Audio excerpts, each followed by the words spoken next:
listening to the home of cool, irreverent, and entertaining talk. Right here on LA Talk Radio. You're listening to The Art of Love with your host, Lucia. Right here on LA Talk Radio.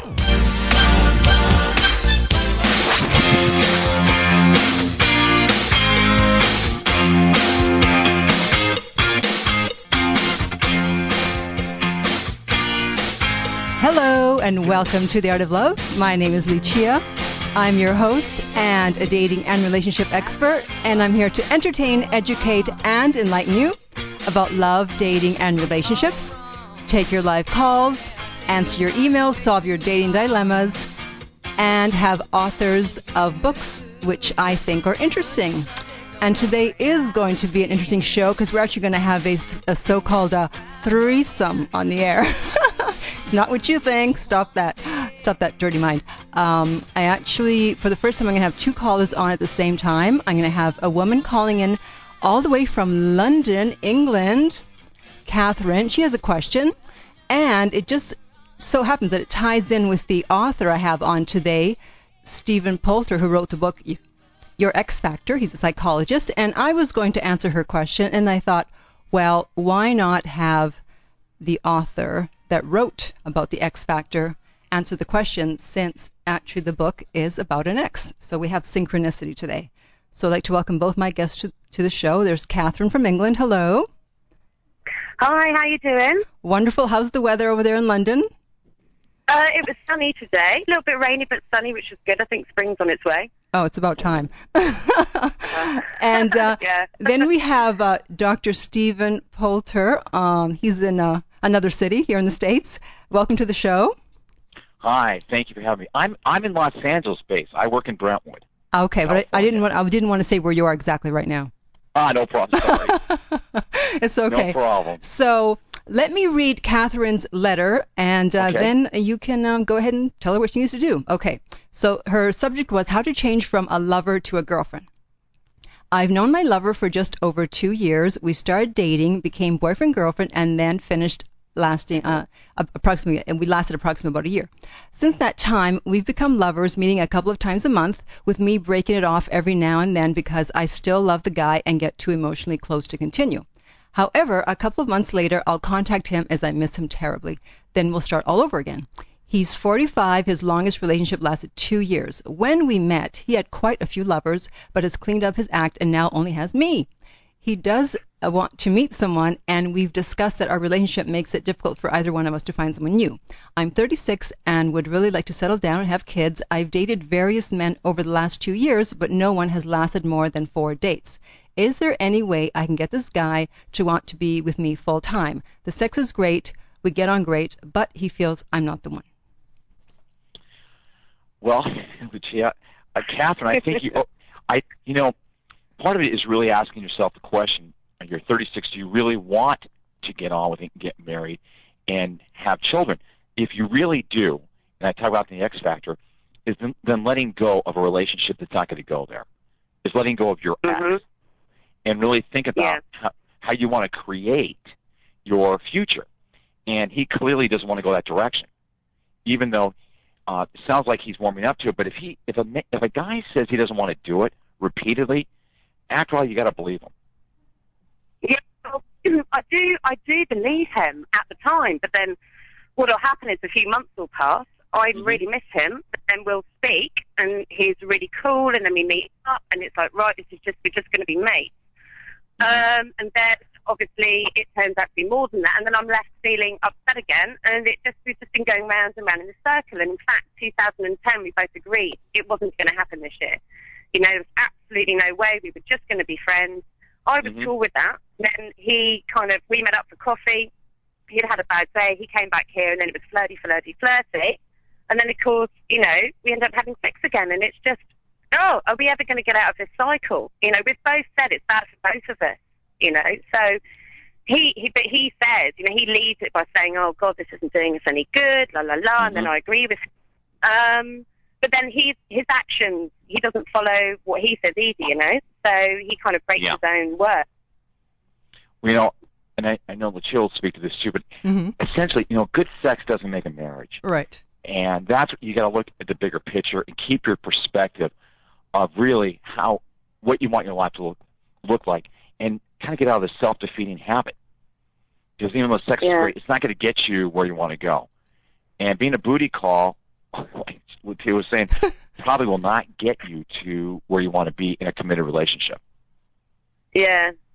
I know, but then, I mean, okay, so say we stop the booty call and we do just become friends. I mean, is that ever going to happen? Am I just wasting my time thinking we could actually just be friends? Or I don't believe in telling people what to do, but it sounds to me like you're wasting your time.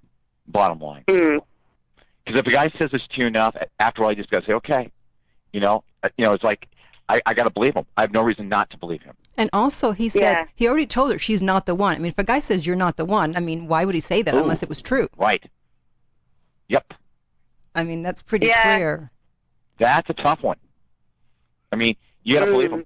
It'd be the same as if you're dating him. He wants to get married, but doesn't want to have children, and you are dead set on having children. I would say don't do it. It's no different. Because you will ultimately you'll have to leave. Ultimately, you'll have to leave him. Yeah, I mean, I don't know what it is up with me about this, because I managed not to talk to him for 3 months. I went out on dates. I started doing evening classes. I was doing everything right, to get over this guy. And then 3 months down the line, I give him a call thinking, I can just phone him up for a chat, and then he calls me back and and we're back on it. And I'm thinking, my God, that's 3 month break. What's it going to be now? 6 month break or a year break or for a forever break? But it's horrible. I don't want to think about him not being in my life because we get on so well as friends anyway. Catherine, what I found is that it's not the amount of time that you're apart, it's the amount of time you spend thinking about him. So even if you're apart for 6 months, if you're thinking about him constantly every day, then it doesn't matter that 6 months have passed. Whereas if you're willing to let a month or two go by, and as soon as he comes to your mind, just drop it and say, no, I cannot think about him because this isn't going to work, it'll be easier. I mean, it sounds like you said you want to be friends with him, so why not just not think about him, keep him out of your life for now, find other guys to date, and then once you're over him, then you can be friends. Catherine, one last thing, I agree with Lucia. One last thing, I find it with people, if every time you sleep with them, the clock starts at zero. Yes. You got to reset the clock for breaking up. I mean, it's been 6 months, but you slept together. Rewind it. Pardon? If you have sex, then you have to go back. You have to go back to the starting line. It's like you're trying to do a race and get to the finish line, but every time you have sex with him, you go back to the beginning. Right. Okay. So so just got to be really, really strict on that. Right. If nothing else.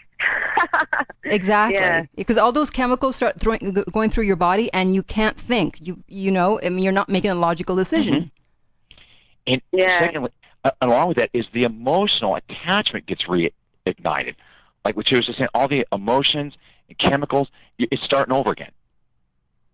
Yeah, and I do. It could have been a year ago now.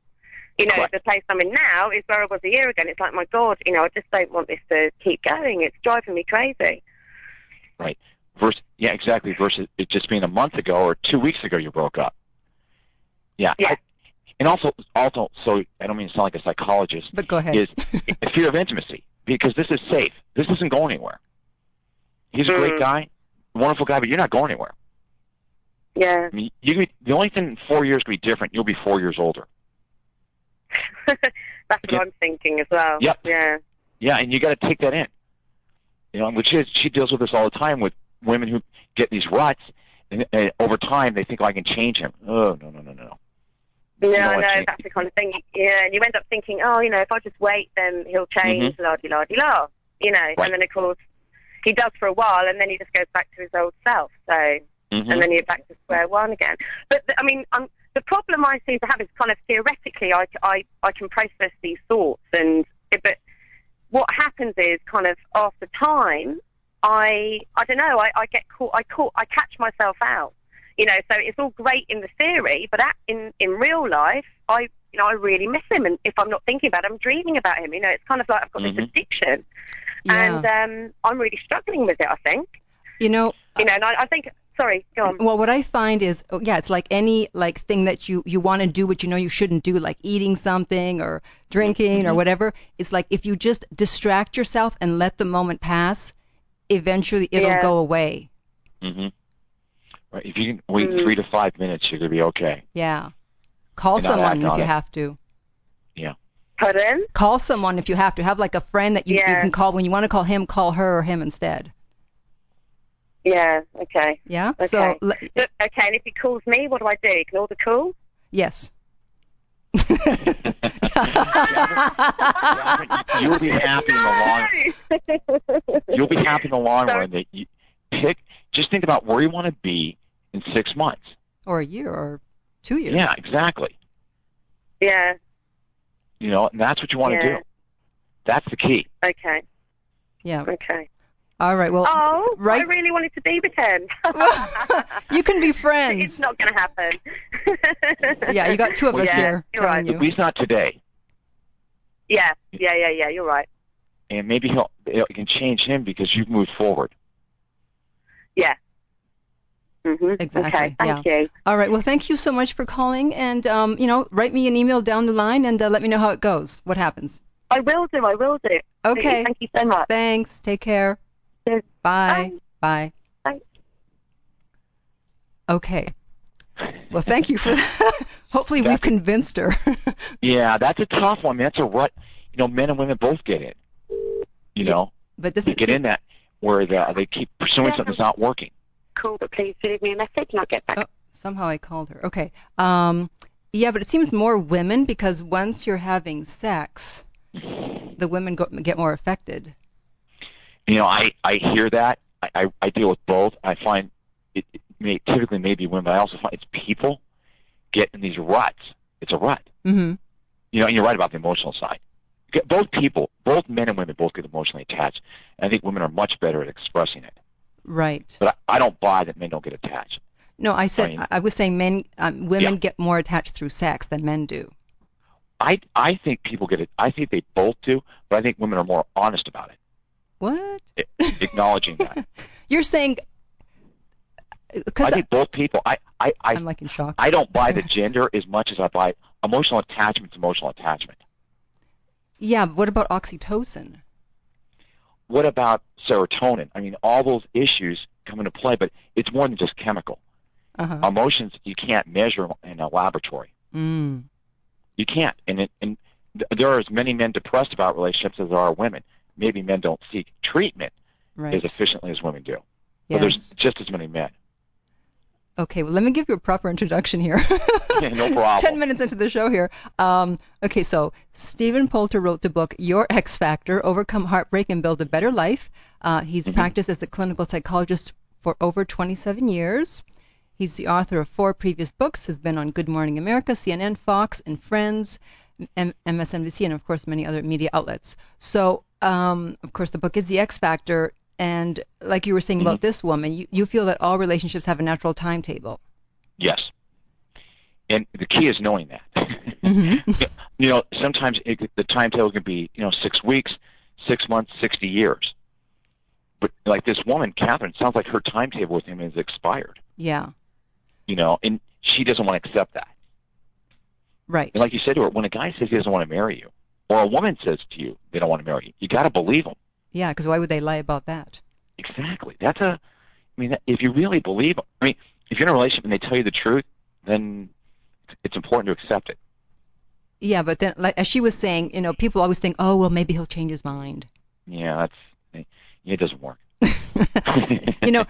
It's funny because she said that she dreams about this guy because actually a girlfriend of mine I was going to ask you about, her relationship ended about 7 months, and she told me that she's dreaming about her guy like 2 or 3 times a week. I'm like, what the heck? And like, what is someone supposed to do if they still dream about the person?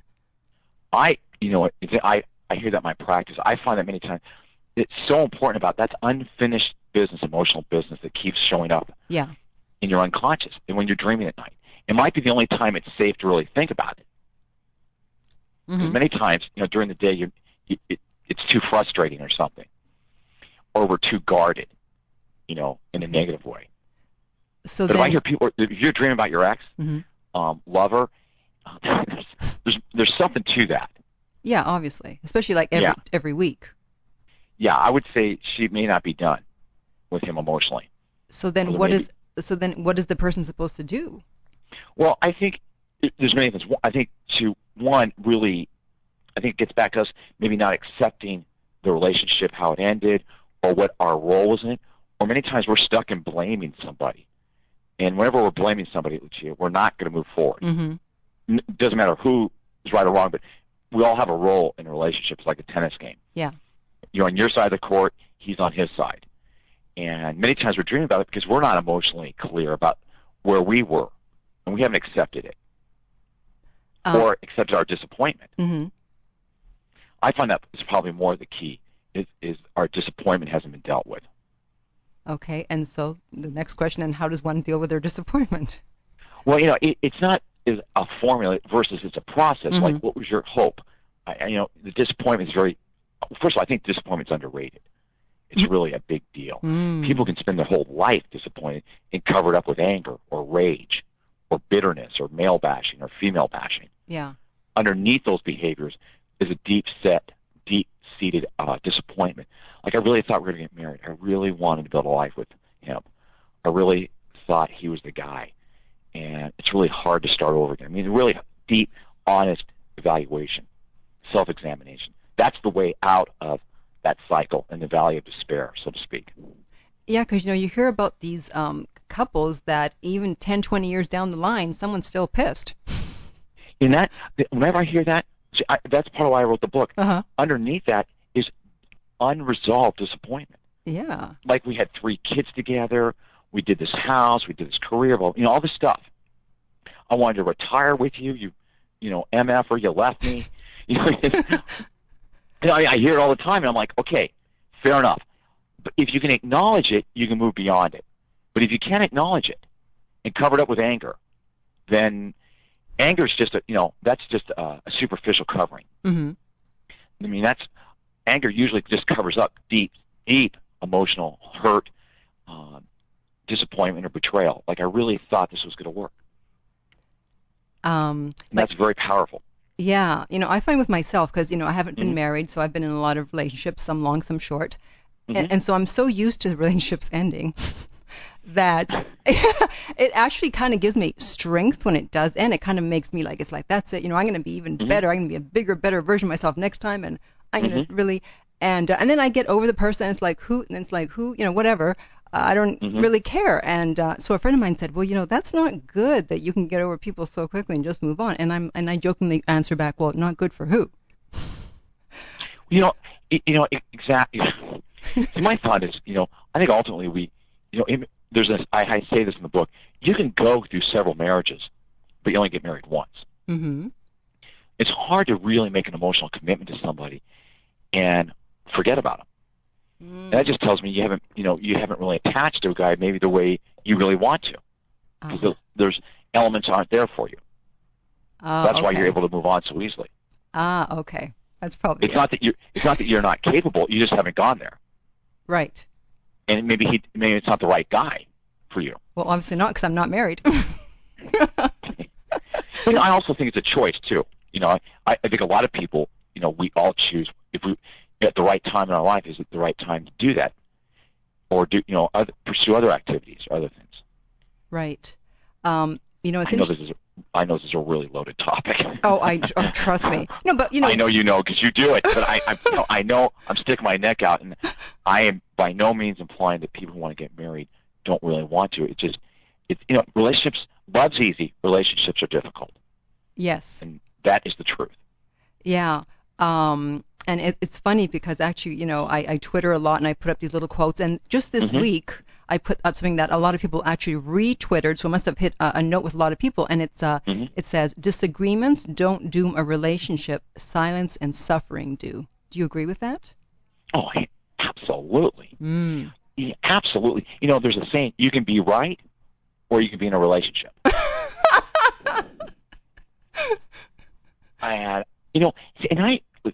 Part of it, relationships, we learn life lessons, patience, trust, the ability to go beyond ourselves. Those are all valuable lessons we take with us in our life, Mm-hmm. and we use them everywhere.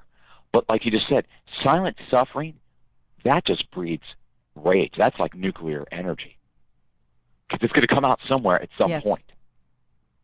So It's that like a Cold War. right. It's just a matter before it blows up. So then it's okay to be having disagreements and arguments and things like that. It's because people are Well, afraid to talk sometimes. Do you know something? Yeah, part of it is not to assassinate the other person either. Mm-hmm. That's what people say. Well, how do you know it's a good argument? Is that you're staying in the moment, and that we haven't regressed to our childhood place where we're, every issue we've ever had is on the table. That tends not to be good. Yes. Yes. But Go ahead. But disagreements doesn't mean the relationship's not great. It just means there might be two adults there who are strong personalities. Mm-hmm. Doesn't mean there's not a lot of potential. Okay. And then, what I've always found funny is, okay, and I usually hear this from guys. I'm not trying to be sexist here. It's like, usually for, when they're married, and then their Mm-hmm. wife says, I want a divorce, and for them, it comes out of left field. They're like, what? Mm-hmm. I thought she was happy. And I'm thinking, what? Mm-hmm. How could you think she was happy? I could not agree with you more. Not in the X Factor, I talk about how women will do everything they can to save the relationship, Yes. but one day That's when it. they're done, Mm-hmm. they're done. That's it. Mm-hmm. Men on the other hand, unfortunately, many times don't believe it till they get served the divorce papers.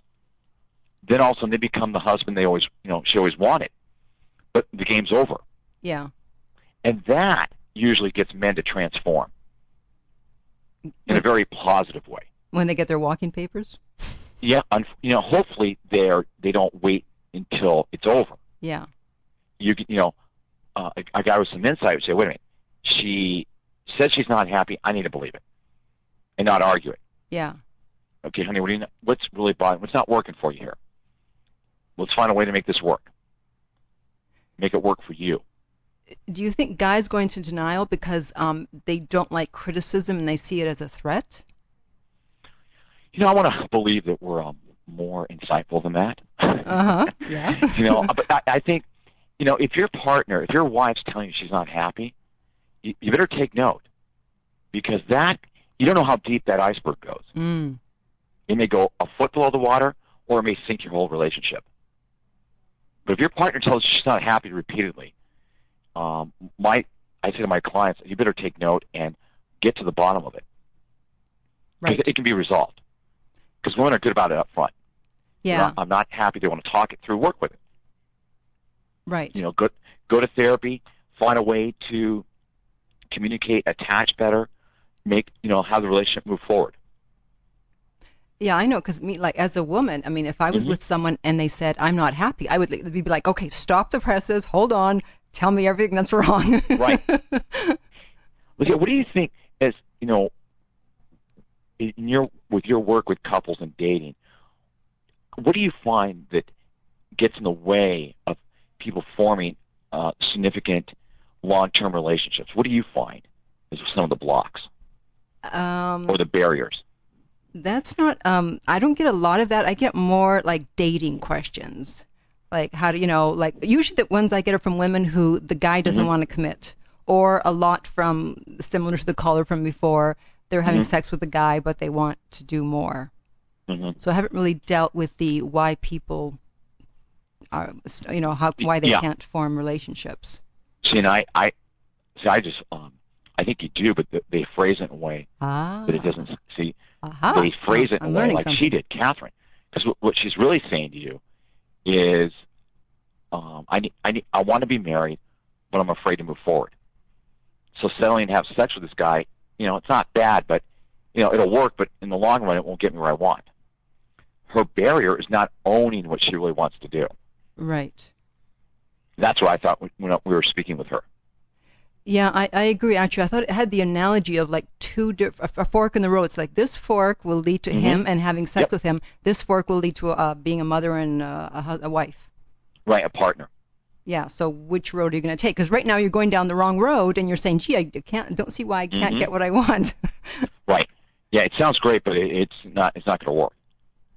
Right. Because, like you said, would you go out with a guy that you're interested in marrying, and he tells you repeatedly he doesn't want, you're not the right one. Hell no. Exactly. See that. I mean, at the end of the day, that gets back to self-respect. And Yeah. that's what a guy really likes in a woman. Right. Is a woman say, "Hey, oh, no, okay, okay, dude, you're gone. You're great, but you got to get it in the game, or I'm done. Call me when you're in the game." Exactly. And then also, like, something else I noticed, and tell me if you come up with this in your practice, is because two of my friends, their marriages have ended because they didn't speak up sooner. So, like, one guy, his wife was, like, spending money out of control, and he couldn't take it. And then the other one, his wife was controlling everything he did. It's like, where were you? Why are you late? Why are you early?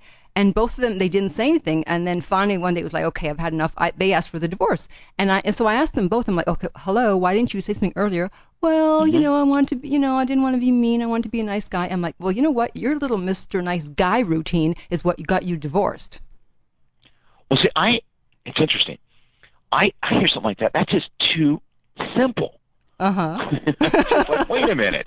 There's no way your relationship, you got divorced. What?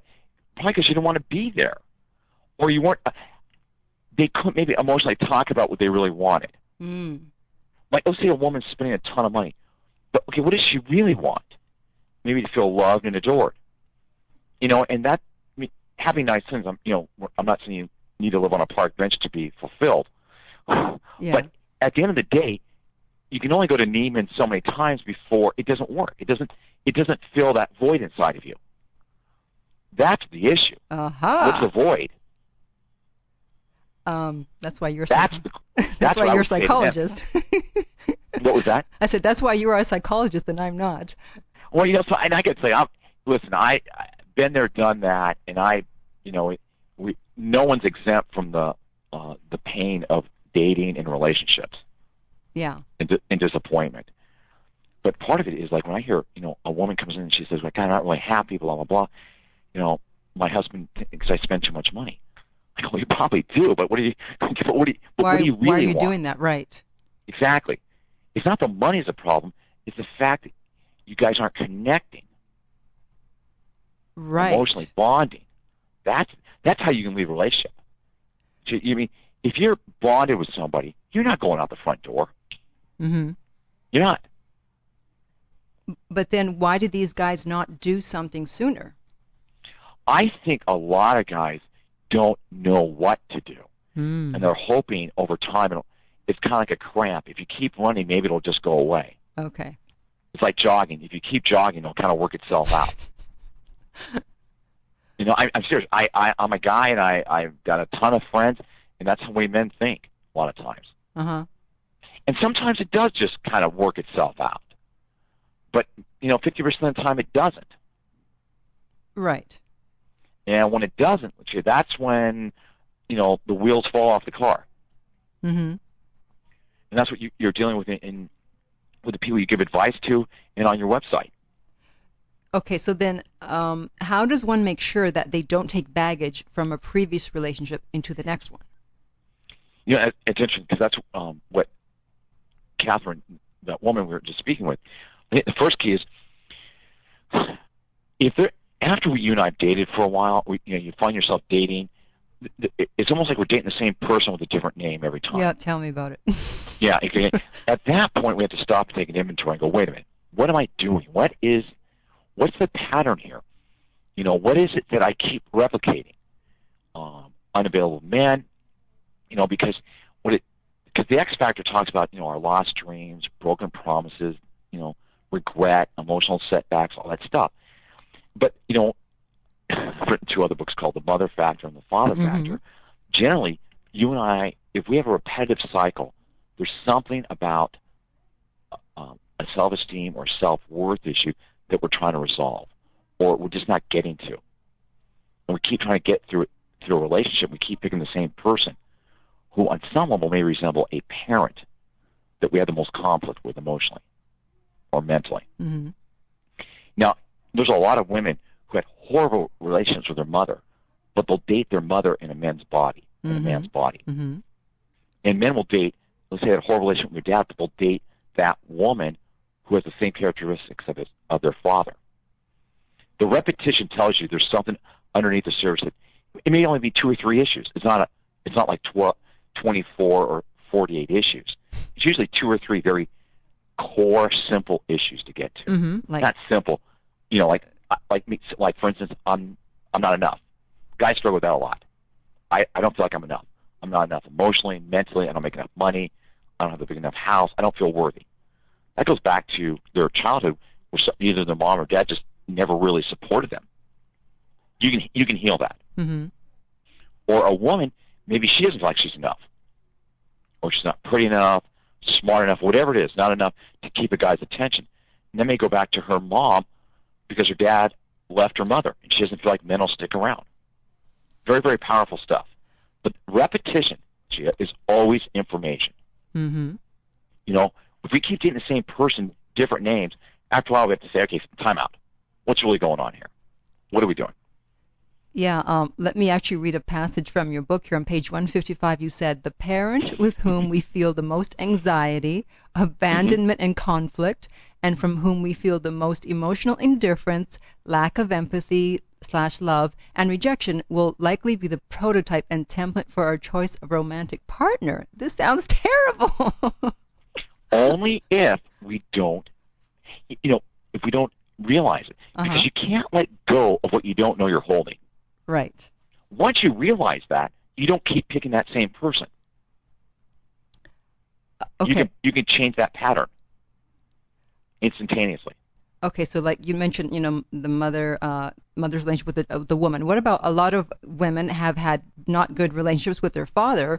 So what are they supposed to do about that if the father was absent or cold? Yeah, there's tough. A lot of daughters who feel like they're fatherless daughters. Mm-hmm. They might have lived with their dad, but they never really Had one. connected with him. Right. So part of that is realizing that who they are with a man, that they are valuable and they are worth getting to know, and they do have the ability to garner his attention, his interest, his emotional energy. It's about realizing what didn't happen with your dad, and then in knowing that you can have that with a man. It almost sounds like a negative and positive, but like for instance, the daughter whose dad was working all the time and never around. Mm-hmm. She on some level thinks men aren't, my dad didn't love me. He didn't show any interest. And so realizing that she is lovable, she is valuable, will help her to be with a man who will be able to join her in that, connect with her on that level. And so how does she come to realize that? How does she tell herself, okay, I am lovable, I am valuable? I think, read my book. Okay. I don't mean to be so. No, go ahead. It's okay. Forgive me for being that. I'm not that person. But, it's about insight. It's about your personal journey, with your girlfriends, your own personal work, learning who you are. It's been written in literature, a life unexamined is not worth living. And knowing what you and I, our issues are, our core issues, takes us so much further in feeling complete and satisfied. Content is the word I'm looking for. Mm-hmm. Content. And that really helps us. What I wrote in the book, I remember writing that is the truth. Yeah. That parent has nothing to do with gender. It could be your mom or your dad. If that was your experience with your parent, then you want to really deal with that you are valuable and you deserve to have somebody who can engage you, and you want that. Mm-hmm. Like Catherine, the woman on the phone, I'm not sure if she really wants this guy to engage because he doesn't engage with her unless they're physical. Right. And after a while, I say, okay, well, I want more. If I really want more, then I'm not going to do that with him. I'll go elsewhere. Yeah. And also another thing I've noticed is, a lot of women, they're beautiful, accomplished, smart, et cetera, and they end up being attracted to these guys that don't have their act together. What is that all about? I swear to God, I knew you were going there. How'd you know that? I just know that because I live in Los Angeles. Okay. And I have... You hear that all the time? I deal with a lot of professional women. Uh-huh. And part of that is it's self-esteem. counterintuitive as that may sound, Yeah. what the self-esteem meaning is they don't need to rescue a guy. They are worth enough. They're desirable. They're worthwhile. They're worth getting to know. In a professional arena, there's no question. But intimate relationships replace our family of origin. Mm-hmm. As we get older, our intimate relationship is our family of origin as adults. That's where all our stuff gets played out. Mm-hmm. And, a high-functioning woman dates a guy who hasn't worked in 6 years, has nothing to do with the economy, has to do with his motivation. She doesn't need to rescue him. Mm-hmm. But maybe on some level she'll feel like that's the only guy that will stick around. Maybe that's the only guy that will really adore her. But ultimately it ends up being like a Red Cross project. And she's, and then she ends up resenting him and leaving the relationship.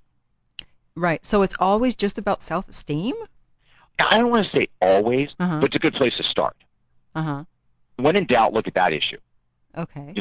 And self-esteem is very, it's like 25 layers. Yeah. It's self-esteem like, maybe the daughter who, graduated from Yale is working in the entertainment business, doing a fantastic job, but she only dates these guys who are like inept.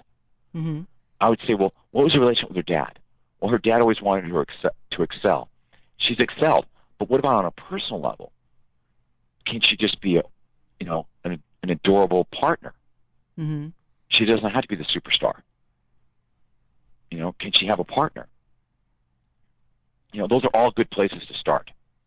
These are all starting points. Yeah. They're not any points. Like, because I'm trying to help your listeners. It's like, okay, where do I start? Start there. Look there first. Right. Yeah, because I just know of several people that it seems like they do have high self-esteem, and yet they're still picking people that either don't have a car or a job or a place to live. And, so I'm like, I hear that, just like, oh my God, oh, those poor women. Because something, they're good guys, but a lot of those guys want to be rescued too. They got mother issues that that we can't even begin to articulate them. Uh-huh. I got some of those guys in my practice. They're great guys, but I mean, they're still looking, for the breast. Oh. Breast milk. They're looking for mommy. Exactly. And the last thing a woman wants to do is like, okay, I want a guy that has a car, a job, blah, blah, blah. And I'm not talking about he needs to be making X number of dollars, but I'm talking about a guy who feels good about what he does every day. Mm-hmm. He could be a high school, history teacher and loves history. Yeah. That's what you're looking for. Uh-huh. Someone's got passion for their life. Uh-huh. Passion for life. And that way you don't need to rescue him. Right. And she may have passion for making movies. Wonderful. Now you guys both can share energy. Like-minded energy. Uh-huh. Okay. Because that's probably more prevalent here in L.A. because so many people are following their dreams. Mm-hmm. Yeah. And there's a lot of guys out here, unemployed actors, but they may have a passion and they're doing other things too. Right. They may be teaching school, and they love working with teenage boys, helping these guys get directed, on the right path. See, that's a great. To me, that's wonderful. Okay, so we want guys who have something going on in their lives that they're passionate about. Mm-hmm. That's a good. When in doubt, start there. Okay. When in doubt, get out. No. Okay. Yeah. Now it gets back to like you were saying earlier. What is it? Another thing with a woman, like, what does she want? Uh-huh. Like what do you want? And I always start there. Right. What does she want? Well, we want someone where we don't have to, pay the bills for them and pick them up and. Yeah, and there's plenty of guys out there that are capable of finding a parking spot and come to your house for and take you out on a date. Right. But you don't want to rescue guys. I mean, because at the end of the day, they'll resent it. You can't. You can't have sex with your son. Ew. Yep. That's what we're talking about. Speaking of sex, actually, yes. That segues brilliantly into this. Okay, so is little or no sex usually a sign that the relationship is about to end? Little or no sex means the communication's not good. Mm. Now there are people who have low sex drives. But how low? And how low? we could run the numbers here, but I'm thinking, let's say, I hate to use the word normal or mainstream, but if you have a sexual relationship where you both feel fulfilled and then it stops happening, starts declining, that's a red flag. Yeah. And I'm not so much interested in the numbers versus you both feel fulfilled sexually at one point and that diminishes, okay, what's going on? Mm-hmm. Sex usually dries up when there's other problems in the relationship, right? Other issues. It's more than just being tired or had a rough week. Or the kids have me down. Do you think that if a woman doesn't want to have sex, it's usually because she's lost respect for the guy somehow?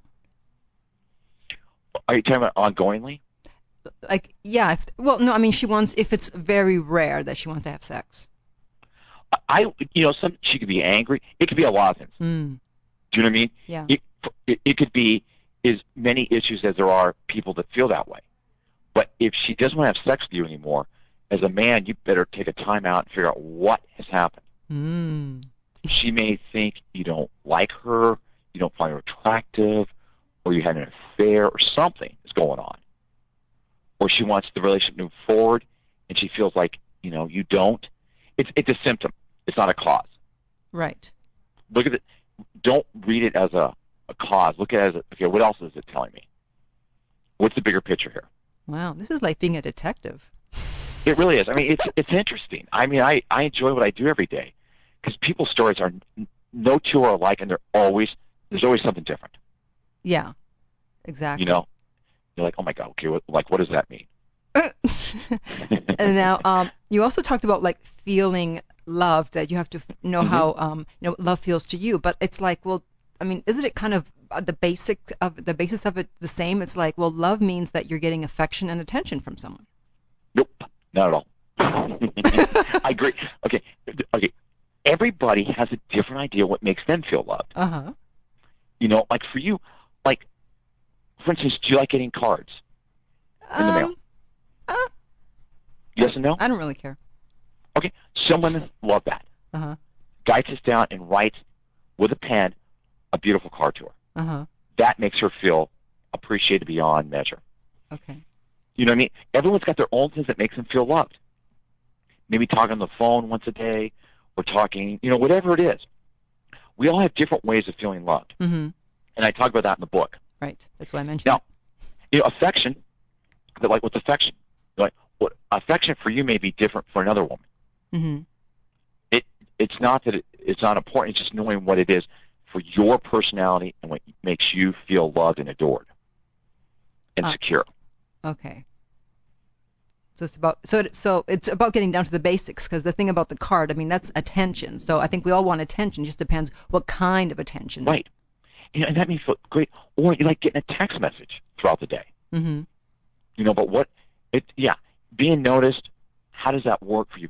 Or when you're dating your partner and you guys get together, you make a point of it on every Wednesday night to get together, along with the weekend. That may feel like enough for you. For someone else, it may feel like our relationship's drifting. Right. It depends on the people involved. So then how do you find out what your partner wants or needs? Talking. Oh. Just communication. But if you just ask them, especially if you ask a guy, is he going to know what to tell you? Okay, now, I want you to try to drop the sarcasm. That always gets me in trouble. Yeah, so if you're dating a guy who can't answer that question, I think you already got an outcome where the relationship's going to go. Oh. If you got somebody who can't, doesn't know what makes them feel loved or important, or isn't really, it's not a good match for you. You personally, I would, if you're dating a guy who doesn't even know that, oh my goodness, girl, save your time and money. Right, exactly. Okay. Versus the guy says, this makes, I like this, or I like doing this, or this type of communication, or many times you ask, like, okay, what's been in a relationship, when you've had a great relationship, what are some of the characteristics of that relationship?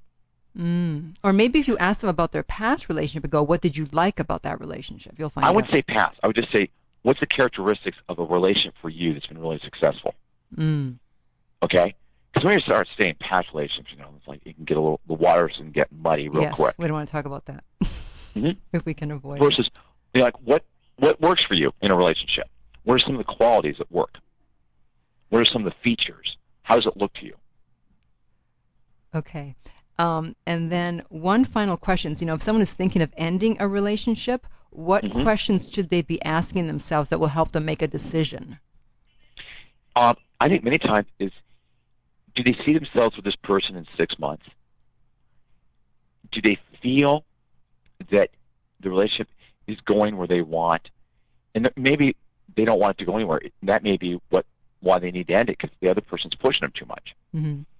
I think it's to know if the relationship, if you need to stay or leave, so to speak, is what do I really want? Where do I want to be in 3 months, 6 months, 9 months? What's like that woman on the phone, 36, she wants to get married and have babies. Okay, then she needs to look at, is that the kind of relationship I'm in, or am I in just a physical bump and run type of deal? Mm-hmm. Okay. And, I think that's a great question. Yeah, because that's people when they end a relationship, they're often ambivalent. Part of them wants to end it and part of them doesn't, so they go back and forth trying to figure out what the heck to do. And that's the truth. I don't believe a couple breaks up one night talking, No. They have this big 3-hour discussion and break. No, it's a process. It takes time. And sometimes going through that, you come to realize, wait a minute, I really do like this person. We really do have a lot of potential here. Do you like the process? Do you think that it's like disappointment after disappointment, things happening that you're not happy about, and then finally it's the final straw? I think usually it's like the feather broke the camel's back, but there's 3 tons of problems accumulating. Mm-hmm. It's accumulation. Yeah. And also like we talked about doing this, and then it keeps occurring. After a while, you just have to say, okay, what's really going on here? Right. So then, what am I doing? So then that's why it's important to always clear the air and make sure you're good whenever there's an issue. Best of your ability. Do another thing before we stop is I hear this all the time. Well, I want us to be friends. I'm not sure if that's always the top priority. I'm not saying you need to blow the person up, but sometimes it's hard to predict what the future is. It's hard to go from lovers to being I'll meet you at Starbucks for coffee. Right. I don't think that's that important. I think what's more important is, are we going to be intimate partners, exclusive, or are we not? Mm-hmm. That's my thought. Right. You can always be friends. Ask me these heartfelt questions of yourself.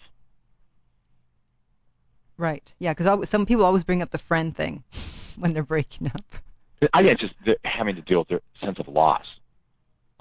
I'll try to minimize what will be friends. Yeah. Usually the person getting dumped doesn't want to be a friend. They want to kill you. Exactly. If you're a friend, like I want to be with you and you want me to be a friend. Okay, so it's not going to work. Right. Like that. I keep going back to this woman earlier. Poor Catherine. Yeah, poor Catherine. She's getting a lot of love here.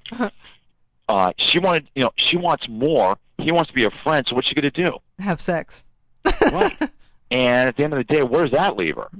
Nowhere. Exactly. Okay, well, thank you so much for being on. It's been fun. It's been great. And the book is Your X Factor. Yes. Getting over heartbreak and building life you've always wanted. And I appreciate you having me. Look forward to speaking to you again. Yeah, and of course the website, let's not forget that, is onexfactor.com, and that's the word one, O-N-E. Correct. Okay. Thanks. Thank you. Take care. Take care. Bye. Bye-bye. All right.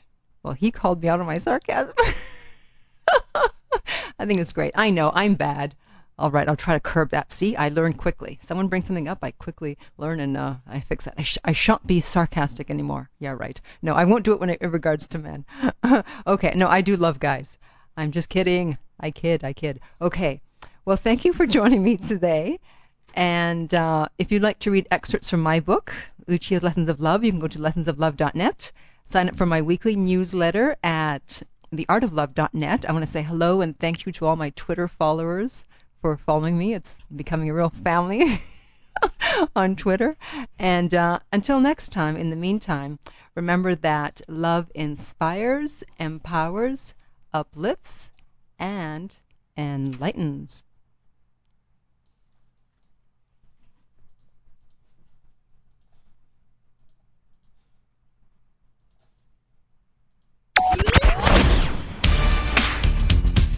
You're listening to The Art of Love with your host, Lucia, right here on LA Talk Radio.